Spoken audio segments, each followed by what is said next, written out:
Alrighty.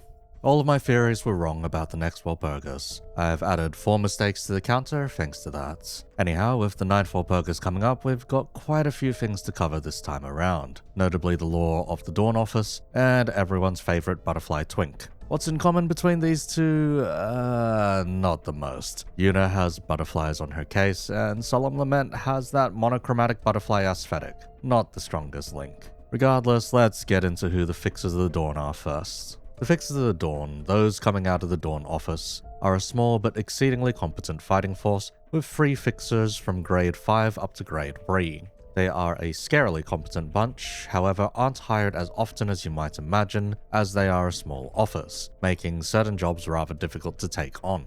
While they can handle urban legend and below contracts rather easily, some members even able to take those on their own, they are more often exempt from larger scale jobs that require more manpower. To this end, they tend to partner with their sister office, the Wedge Office, run by one of the boss's best buds in order to double their manpower. The boss of said office is Salvador, an elderly gentleman in his 50s at this point. Managing to live this long in the fixer business and maintain such a high grade is a huge sign of the fellow's competence. For rather than being a geriatric and bumbling fellow, he is still exceedingly strong and combat capable, aiming to foster on the newer generation. The Dawn Office is thus very much his private affair. All of the furnishing and the atmosphere of such boils down to Salvador, down to the sense of freshly brewed sanguacha. Unfortunately, this also means the old man would rather have some more comforts than not, causing them to operate out of V Corp's nest, in between paying for the nest's office's rental fees and working smaller scale, lower paying jobs. They're not as rich as you may expect. However, the officer's fixers all have Stigma workshop gears, igniting and blazing their weapons as they see fit.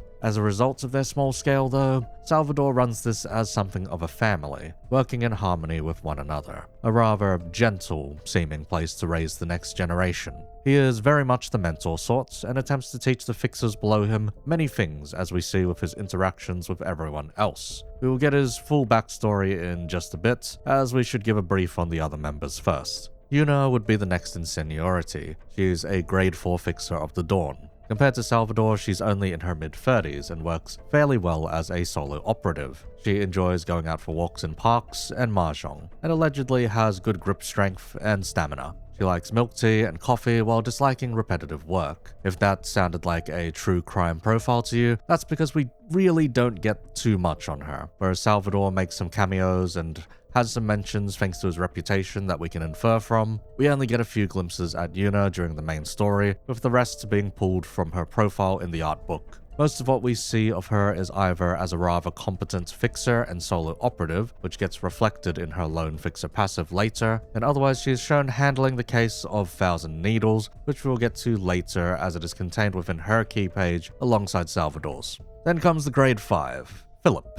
I don't like Philip. He's compelling enough during the receptions of the Dawn Office and Wedge Office, but after that, man, he is a crybaby, and no wonder he distorts into the crying children later on. Anyhow, we're not covering this man in full today. That would be spoiling at least a quarter of Ruina's plotlines, so we'll be refraining from now. Philip is a grade 5 fixer of the Dawn and is the youngest of the 3, being in his mid-20s. Being able to reach such a grade at so young an age is nothing short of amazing, showcasing untapped talent. There's reason to believe why he was taken under the wing of Salvador, and Yuna thanks to such. Anyhow, he's the sole survivor of the Dawn Officer's reception, runs off to the Wedge Office to get revenge, gets ego, returns to the city, distorts, you get the idea. Weak-willed individual when his co-workers are eventually dangled overhead and bastardized in front of him. Oswald was very good at his job. Regardless, I'm not a fan of this guy. If he ever gets a video made of him, it will 100% be out of spite rather than enjoyment. You know what? Heck, I'll hold him hostage. If this video somehow gets more than 1,000 likes, I'll do it. Philip gets a video of his own and a complete breakdown.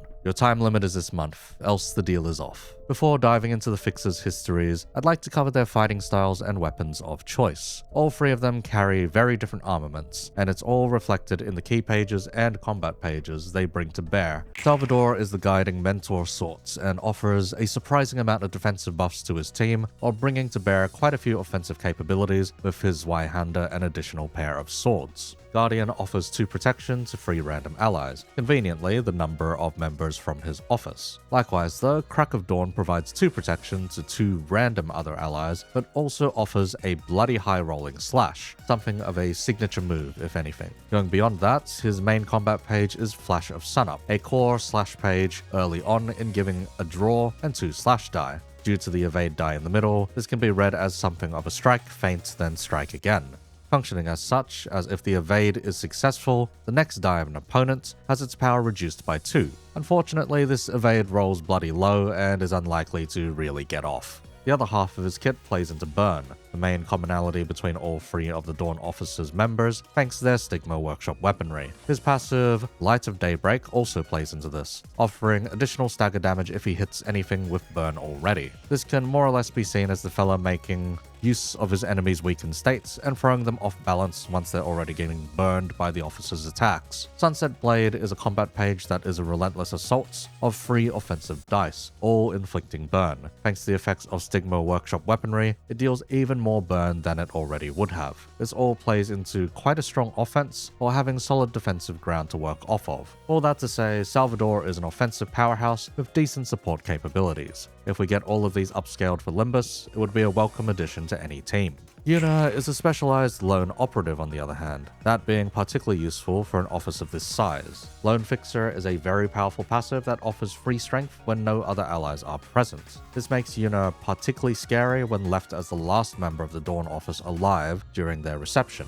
Aside from that, she shares that same Stigma Workshop weaponry utilized by Salvador, but in the form of a cello case. One that spurts blades and appendages to strike down her foes for her. Butterfly Slash has her letting her case mutilate an enemy for her, offering a wall of blades that an enemy is forced to overcome.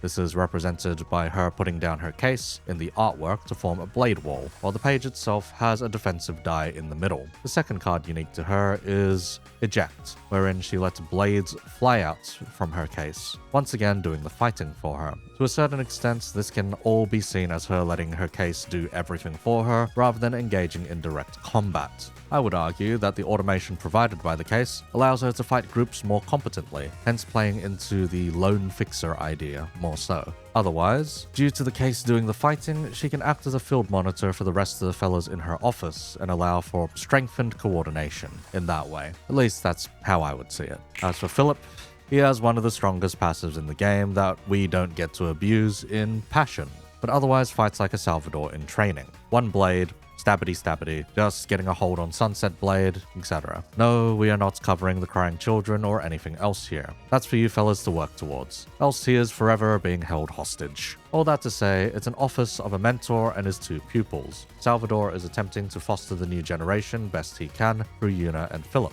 with differing and unfortunate results. Yuna seems to largely be doing her own thing as a fairly competent fixer, whereas Philip is picking up on Salvador's fighting style through sheer talent. But not completely, as the man doesn't have the breadth of experience to put it all together just yet. They are, for a lack of a better way of putting it, a found family fighting force, and it shows. In any other universe, they may have even managed to be the protagonists, but unfortunately, they're in Project Moon City. Let's dive into their backstories then, shall we? Rather Salvador's than the case of 1,000 Needles and Yesterday's Promise, as handled by Yuna. Salvador was once a hotshot fixer in his prime. His reputation is spread quite far even, going as far as the Lu Association Section 2 members, as well as Roland, a high-ranking member of the Charles office. Earlier on, the fellow was a member of the Zwei, having ties with Walter, the shitty fellow from Section 6 that gets booked earlier on. As he worked his way up the ranks during his prime, he also participated in the Smoke War, running into Roland, and if the Rodya Uptie story is to be taken as some modicum of canon, even running into Valencina at some point. He makes quite the name for himself, before eventually stepping down from his rank.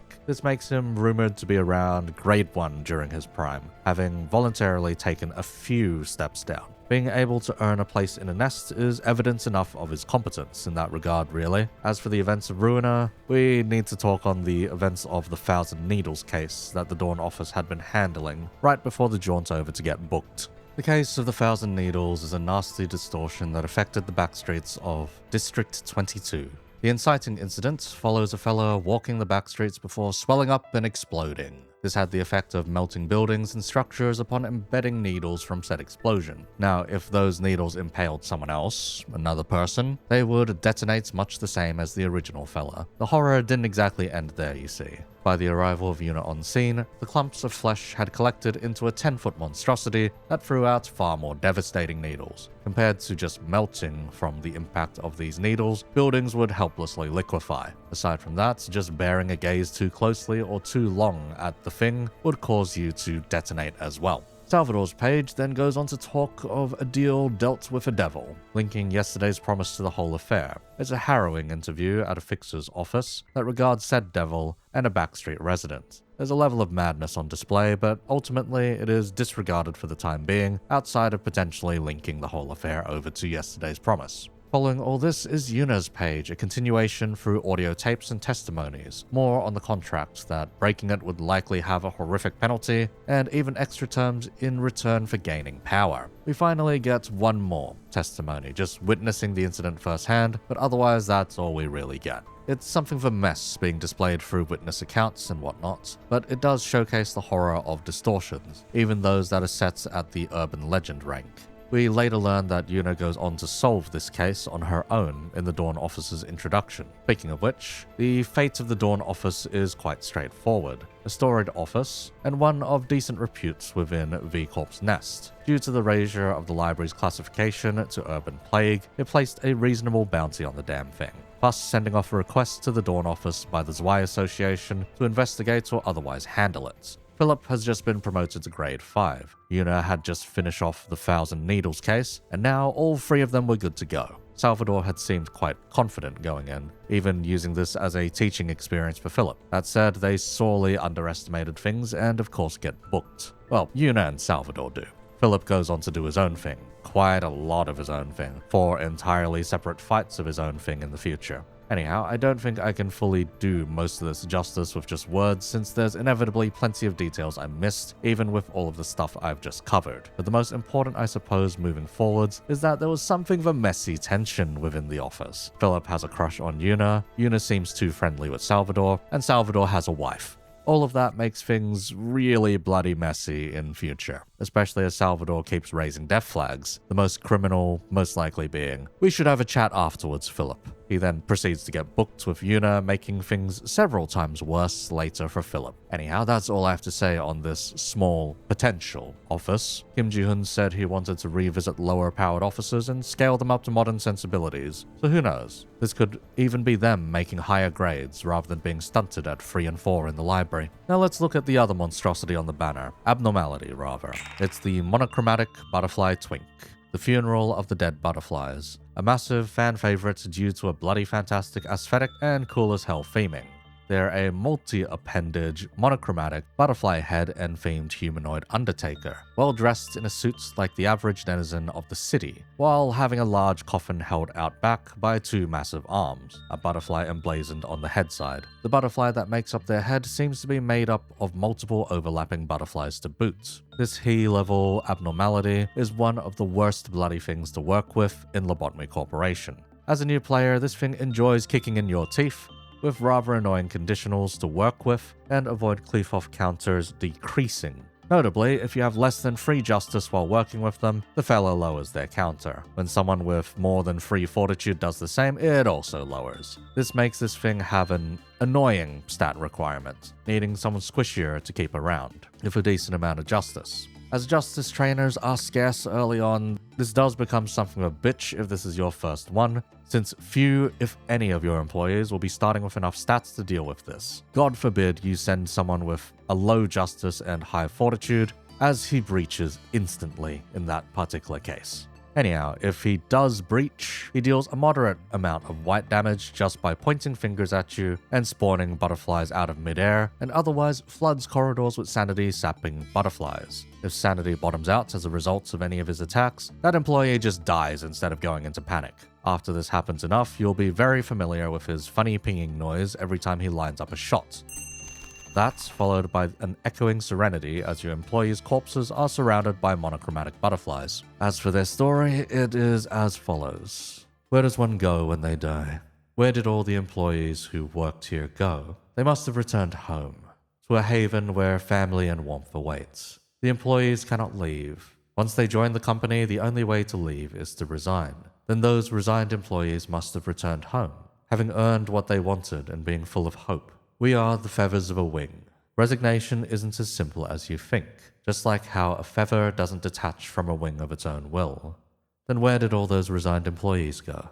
They're bound to the company the moment they enter. Even if they do resign, they're doomed to stay here forever. Long ago, in some world, where people believed they would become beautiful beings with small wings when they died. It's a silly story, nonsensical too. If we get wings, will we be able to leave this place? Do we get our wings only after we retire? They say the mourner with a huge luggage on his back had come to be a savior to all. Eventually, he himself was trapped in this place, and now he wanders the company with only the memory of an empty faith. He's carrying a coffin, a large coffin to pay tributes to the employees who have nowhere else to go. However, it is still too small to comfort those innocent sacrifices. Inside it is a kaleidoscope of butterflies, waiting for the moment to fall asleep.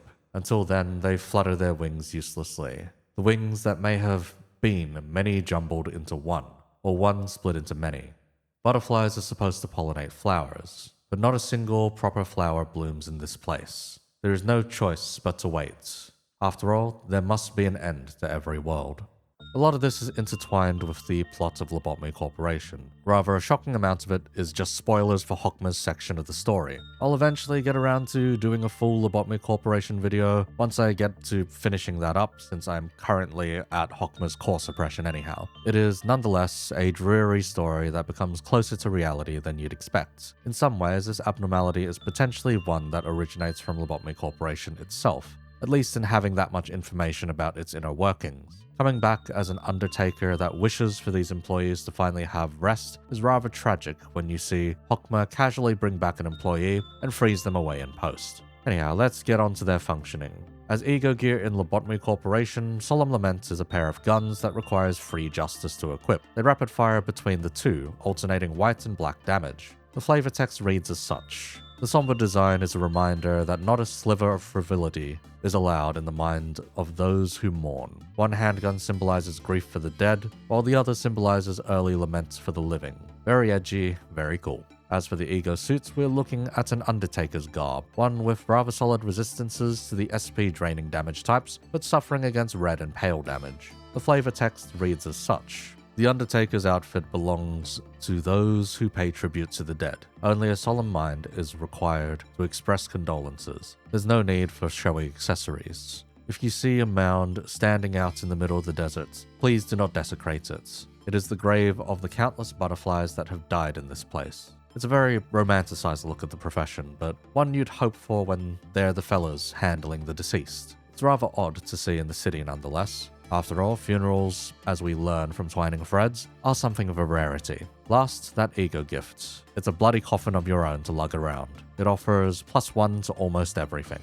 Now, as a fan favorite and canon abnormality in the library, the butterfly twink has a lot of representation. In Ruiner, it's part of the most popular floor, the floor of technological sciences. It features 3 abnormality pages and an ego page. Let's go over those real quick, like the others last Walpurgis. Eternal Rest. A damage and stagger boost that accelerates those closest to death toward death. For the flavor text, people believed that they would become beautiful beings with small wings when they died. It's a silly story. Nonsensical too. A line cleanly taken from the abnormality story, referencing the belief in angels and heavens, I suppose. The art of this card features the twink firing off countless butterflies. The dialogue surrounding your librarian empowered by such reads as Fuss. An eternal rest. May you rest in peace. They believed that they would become beautiful beings with small wings when they died. I'll help liberate you from tormenting yourselves. They must have returned home, having earned what they wanted and being full of hope. Death may seem fearsome. It doesn't compare to the terror of reality. It'll feel liberating, rather. All depressing and, well, for lack of a better way of expressing, solemn affairs, rushing you to your death. Laments. A dual effect page that offers more damage against status-inflicted enemies and offering the librarian strength if the librarian has one too. The flavor text reads as such. They say the mourner with a huge luggage on his back had come to be a savior of all. It's a noble idea, killing off the agents to free them from their eternal cycle of suffering. Unfortunate that it is futile so long as the script must be followed. In regards to dialogue, for you poor souls who cannot stop grieving, I offer my condolences. Grief for the dead, and early laments for the living. Frivolous forms of sadness, such as tears, will only wet the wings. Not a sliver of impurity is allowed for the mind of those who mourn, for it must remain reverent and solemn. Not a single proper flower blooms to honor the butterflies. All of this offers the decorum that should be observed by an undertaker, the etiquette and behavior that should be observed by such. Last abnormality page on offer is Coffin. For those under 50% or lower HP, seal one of their speed die on hit, up to twice per scene. Exceedingly potent, as that can trivialize the final parts of the floor's realization. The flavor text reads as such. He's carrying a coffin. A large coffin to pay tribute to the employees who have nowhere else to go. It is still too small to comfort those innocent sacrifices. Once again, on the matter of futility within the corporation in regards to death. For your librarian's dialogue in handling such though, a single coffin to pay tribute to those who had nowhere to go, wandering with the memory of an empty faith. Where does one go when they die? The weight of the butterflies that died in vain would be too great to carry. That large coffin, simply too small to comfort those innocent sacrifices. The fragile wings will keep fluttering, waiting for the moment to fall asleep. They're all ruminations on the futility of trying to escape or cheat death. The futility of trying to be an undertaker for those who cannot otherwise be properly mourned. Finally, the ego card itself for Solemn Lament is an octuple tap with paired guns. It swings between stagger damage on hits or extra damage on hits. No extra flavor is here, it is all function. Now that thus far is already a stupid amount on offer. So where the heck else are there representations of this thing? Well, Limbus Company. Let's talk on the Mirror Dungeon related stuff. There's 3 quick things to cover. First is the Noon of Violet's theme pack event, reading as fuss. We look up to see white butterflies above us. Though given wings, the butterflies wander the hallway, fluttering to nowhere. We make our way to where it seems to rest a while, and we see a large coffin past the transparent glass window. It was too grand for a one, yet too small for many. A lonesome coffin lies. Ugh, a coffin?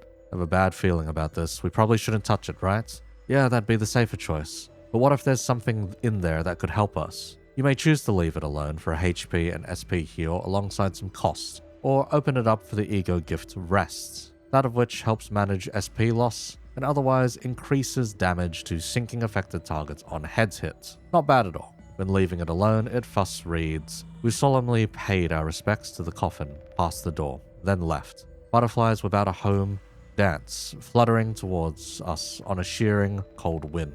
Are they arriving out of sorrow, or are they wing beats of lamentation? We cannot know. A remembrance rises as I quietly observe the butterflies, that something has merely and fully returned to whence it came. When opening it, we instead get the cold cadaver of a butterfly rests silently inside the coffin.